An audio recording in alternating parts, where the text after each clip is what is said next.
What's going on, everybody? It's Davey from the 80s, and you are now entering the Cinema Chop Shop. So park your ass right there. And while you're there, don't forget to hit the like, the share, and the subscribe button down below. Also, if you check the link, you'll see a Patreon account. You click it, and you can become a member. All you have to do is click the damn thing, and you can recommend movies and music for me to review. Now, with that being said, we are here today with another 2021 film by the name of American Skin. It is directed, starring, and written by Nate Parker. If you don't know who Nate Parker is the man that was behind Blood of a Nation, which is the story about Nat Turner. He directed that, I believe, and written and did all that other stuff too. Same thing. But anyway, to the point, this film is basically about police brutality. It's about a father who lost his son to a trigger-happy police officer and was upset because the officer was acquitted. And basically, he goes on a journey to seek justice. Now, at first, I'll give you my initial thoughts of the movie. So I had no idea really about this movie. A bit. Basically, I learned of this movie from hearsay. So I was like, oh, you know what? Let me go ahead and check this out. I've seen it like pop up a couple of times. I never watched the trailer, didn't know what it was about. Just dive right into it, just like blindly, you know? And what I realized is that the beginning of the movie, I understand sometimes like movies, like they take a little time to build up and set up, but I found myself kind of bored at the beginning of the movie. I understand that it's a lot of world building, and maybe it was just the way that it was filmed, because it was the beginning of the film is specifically from a documentary standpoint. So you have a lot of POV and, you know, interview style shots. And I know it's done for effect, but it kind of took me out of the movie because it felt more like a documentary and not a film. So but I wasn't really expecting a mockumentary at the moment. So when I'm watching the movie, it kind of took me out of it. And then maybe about 25, 30 minutes into it, like shit picks up. And I was like, okay, let's see where it's going. And where it leads you is down a very emotional roller coaster. And to be honest, I'm glad that I jumped on this journey in a way. So, you know, like, I'm glad I stayed on, because, like, you know, like, imagine if I was one of them people that were like, okay, if the movie doesn't interest me in the first 20 minutes, I'm out. You know, like, I probably would have been out, and I probably would have missed out on something good. Now, is this something great? Is this something just extraordinary? No, the film is like, it's good. It's worth watching, but it's not something where I would just be like, yo, you need to go see it. You know, this isn't, for me, like, this isn't like Blind Spotting. Blind Spotting to me was a very, very creative spin on police brutality and different kinds of issues. I love Blind Spotting. Blind Spotting was a very original movie, and man, like, the movie was just amazing. You know, this movie does its own job, and it does it in its own way, and I appreciate everything that Nate Parker does.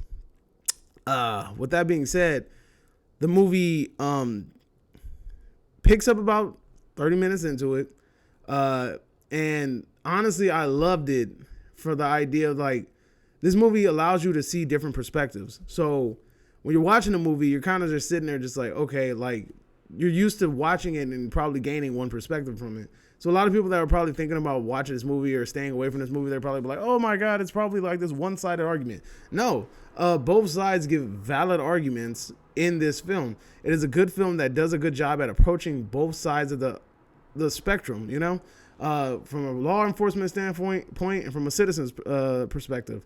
It does a very good job at highlighting that, and it highlights the conflicts that people withstand when they take the side of law enforcement or anything like that. It really did a good job at kind of like screenshotting today's society and how we view these things. Like,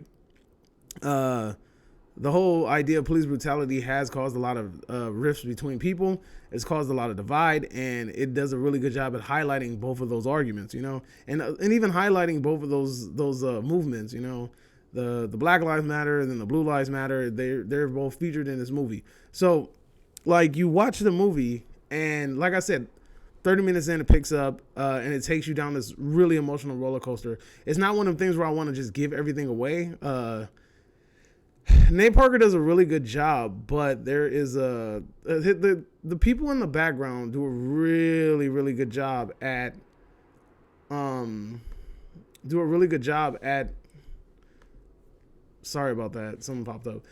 They do a really good job at kind of like elevating this performance. Like there's a prisoner in this movie, and his input to the story is very valid. You get what I'm saying? Like it's very informal. It's very interesting. He did a really good job as well too. He was one of the characters that kind of like highlighted me. Him and there was another prisoner that looked kind of like he had an appearance of like one of those a cat that found the Muslim faith in prison. Those two dudes gave a very very good insightful experience into this movie, and I'm kind of glad that it went there. So that's my initial thought. And the one thing that I didn't like about this movie, though, I was not a fan of the ending. The ending of the movie kind of fell flat on its face, and it just didn't do it for me. Like, I mean, I get the symbolic nature of it, and I get what the direction was they were going with it, but at the same time, I didn't appreciate the ending. I felt like the end just did kind of. I felt like the end kind of ruined the whole moment, but I understand why they did it. But at the same time, like it kind of defeated the purpose in a way. So what we do on a cinema chop shop, we grade films. Either they get spared or they get bodied. And if you get bodied, you get sent to the bowels of hell.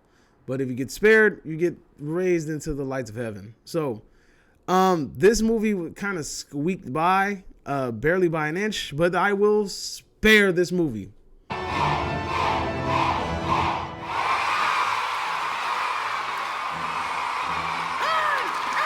He ain't earned the death. He ain't earned the death at my hands. God's only man, spared by the butcher.